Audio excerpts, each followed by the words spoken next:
MotoGP is one heck of a dangerous sport, but hey, at least it's entertaining, and that's exactly why the riders are paid so darn much. Ever wonder who the top 10 highest paid MotoGP riders are as of 2023? We sure did, and it's a lot, all because MotoGP is the pinnacle of racing on two wheels. This sport has the fastest bikes and of course the most talented riders in the entire world, so it's peak entertainment, and since it's also super popular, it makes sense that these riders are getting paid so much for risking their lives every single time they're on the track. Let's get right into it with Mr. Number 10, Jack Miller. Jack Miller is an Australian rider riding for Ducati. For the 2023 season, he'll be taking home a whopping $1 million.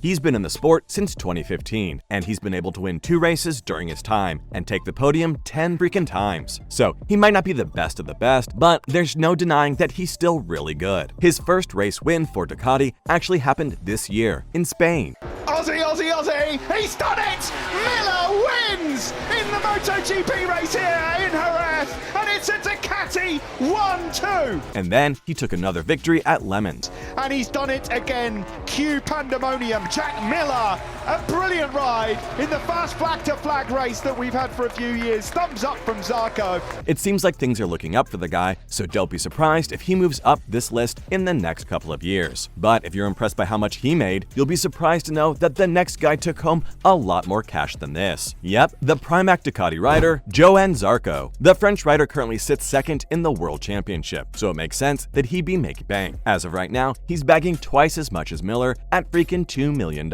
But of course, he was also the Moto2 champion in 2015 and 16, so it's completely fair. He's been racing with the sport since 2017. He's picked up 11 podiums in his 5 years with the sport. However, he still hasn't managed to win a single race. Could this be the year that he ends up doing that? I sure hope so, because he's gonna have to win one soon to defend his second place, or to make sure that he's got enough points to challenge for the title. But now, let's talk about one of the brightest youngsters on the grid, Fabio Quartararo. Fabio's only 22 years old, and guess how much he's getting paid this year? $2.5 million. He made his debut in 2019, and he's already got a better record than the folks we've talked about so far. He's had 7 wins and 9 podiums. At the same time, he's currently sitting at the top of the championship table, but if he wants to keep the momentum going, he's going to have to look out for Zarco, because he's right on his tail. Now, number 7 on this list makes the same amount of money as Fabio, which is surprising because he isn't as good. Yep, you know who I'm talking about, Alex Rins. Alex rides for the Suzuki team, and he's been with them since 2017. He's making $2.5 million a year, and he signed this contract in 23, so he's going to be making as much for quite some time now. The Spain native has won 3 races so far. And Alex Rins won. Rins gets capable, beats Marquez at the line. Who would have thought it? Vinales. For Alex Rins here in Aragon, ahead of Alex Marquez, who gets a dry podium to follow up his one in France as well. Mir does just hold on to third. Rins wins in Australia, an absolute classic Phillip Island MotoGP battle. Suzuki do get one more taste of glory in the 2022 MotoGP World Championship.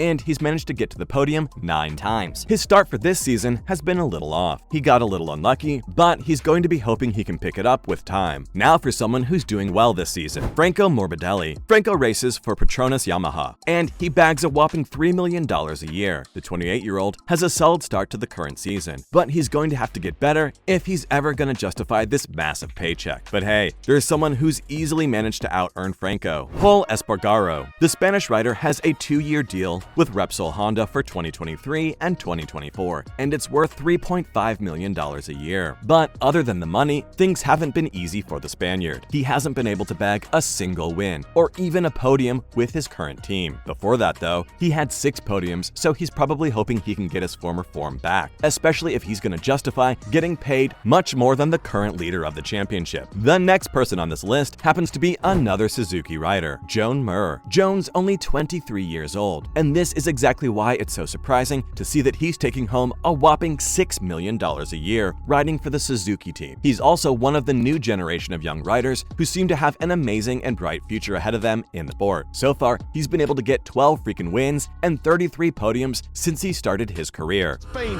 1-2 in the championship, miraculous! Awesome. From Joan Mir, who wins here in Valencia and takes complete control of 2020, and it's a 1-2 for Suzuki for the first time. Currently, he sits at number 4 in the championship battle, but he's definitely going to be hoping to be in the fight later on in the season. And of course, with a paycheck like this, he's really going to justify it somehow, so he might be under pressure to at least crack the top 3. Speaking of top 3, ready to hear what the third highest earner of the grid makes? Wait, who is that even? Maverick Viñales. Maverick makes the podium. You know, the podium of the highest earners in the sport? He makes a whopping $8 million a year, and that makes sense considering he's racing for a team like Monster Yamaha. He's been one of the most consistent riders in the sport since his debut all the way back in 2015. So far, the 28-year-old has managed to bag 9 victories and has gained 19 podiums during his time in the sport. However, if he wants to enter the title fight, he's gonna need to start winning a lot more races, or at least get a lot more podiums than he is now. You know who actually does have more podiums than him? Valentino Rossi. Just like Franco, Rossi also races for the Petronas Yamaha team. However, he's considered one of the best MotoGP riders of all time. Get ready now for Rossi to arrive. First of all, there will be Dani Pedrosa. He'll come across the line and take second position, but it's a huge wheelie as Valentino Rossi becomes the world champion 2009, his 7th MotoGP crown and his 9th world title overall. Delight for him and for Fiat Yamaha.